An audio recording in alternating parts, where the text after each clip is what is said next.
The rebirth of Bori Zonal Hospital. On October 4, 1970, the Bori Zonal Hospital rose in Kana 1 and 2 as a symbol of promise. It was more than a cluster of buildings. It was a statement of intent by government and a beacon of hope for communities that had long yearned for accessible, reliable health care.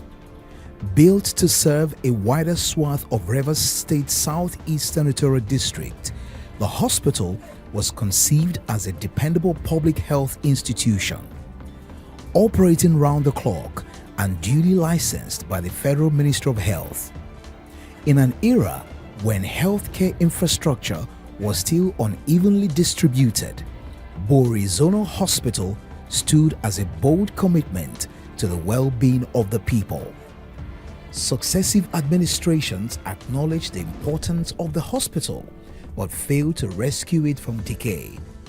During the administration of Right Honorable Rotimi Chibuike Amaechi, plans were initiated to reconstruct Bori Zonal Hospital alongside other zonal facilities across the state.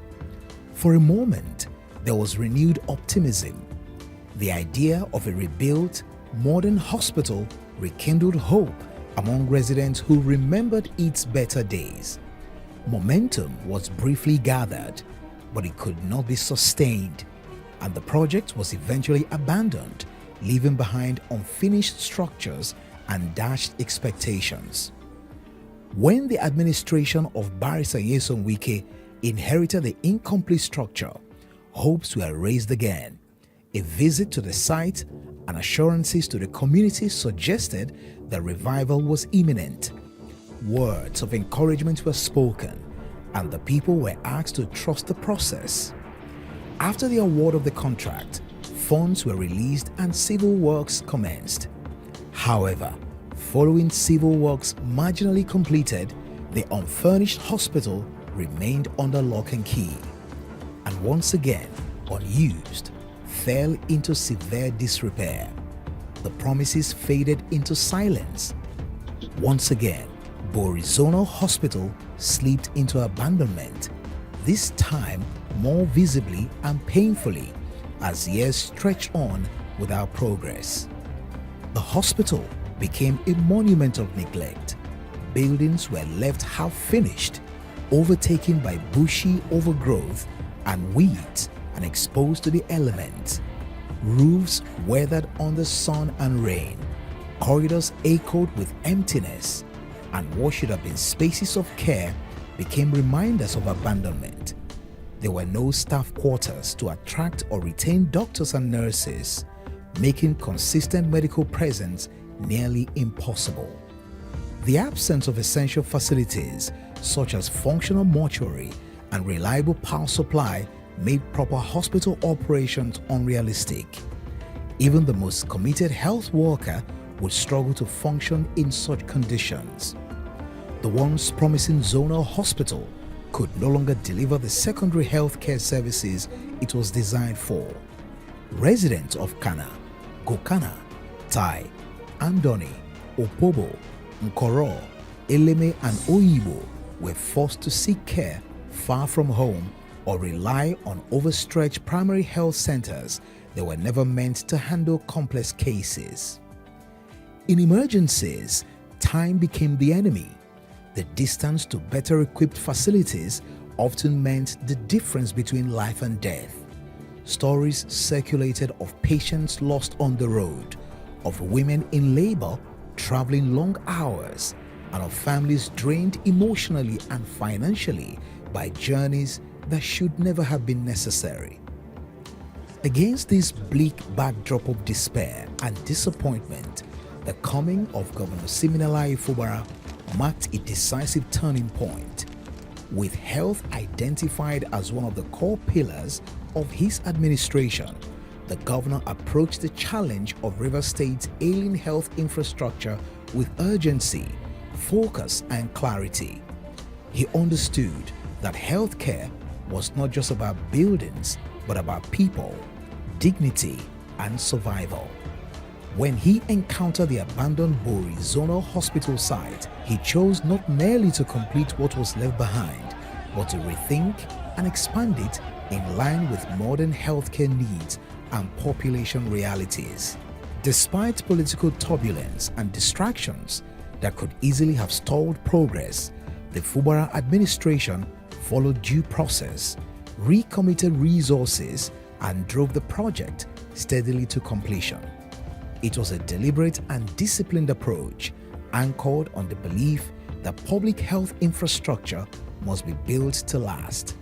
The scope was expanded beyond the original plan, increasing bed capacity and integrating modern technical standards suitable for a true secondary healthcare facility.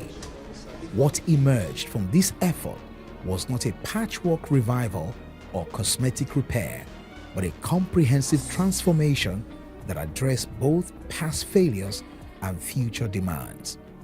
In March 2025, the reborn Bori Zonal Hospital was commissioned as a fully equipped 105-bed facility, marking the end of a long and painful chapter and the beginning of a new one.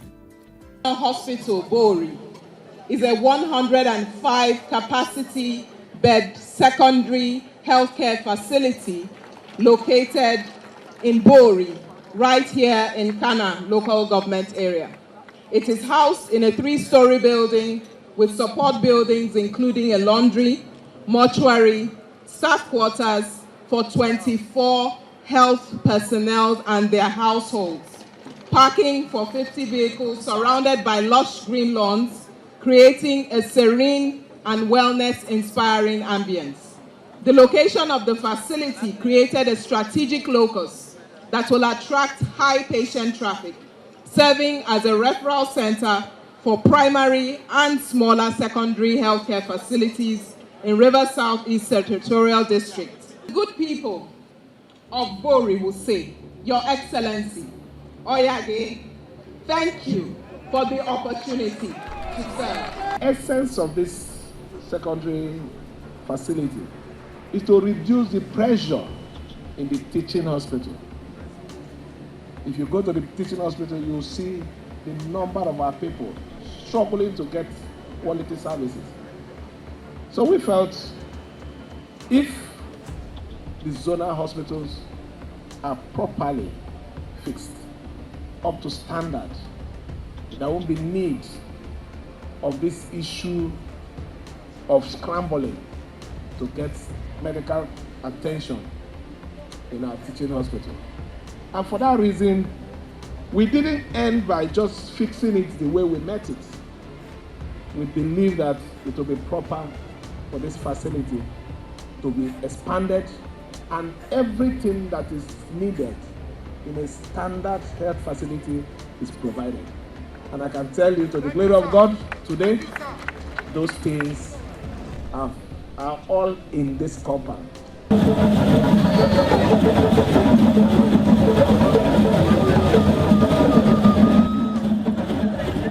Housed in an imposing 3-story structure, the hospital now reflects the demands of contemporary medicine and modern hospital design. Purpose-built wards allow for better patient monitoring and comfort, improved infection control layout, enhanced safety, and efficient patient flow designs replace the chaos and confusion of the past. The facility is structured to function, not just to exist. A modern mortuary now ensures dignity in death and supports public health needs, addressing a long-standing gap that once burdened families. A fully equipped laundry guarantees hygienic operations critical to patient safety, infection prevention, and overall quality of care. These details, often overlooked, are the backbone of a functional hospital and speak to the seriousness of the intervention. Our commitment to our people, that's what is important to us, is the people. The health of our people, the well-being of our people, the success of our people is what is important.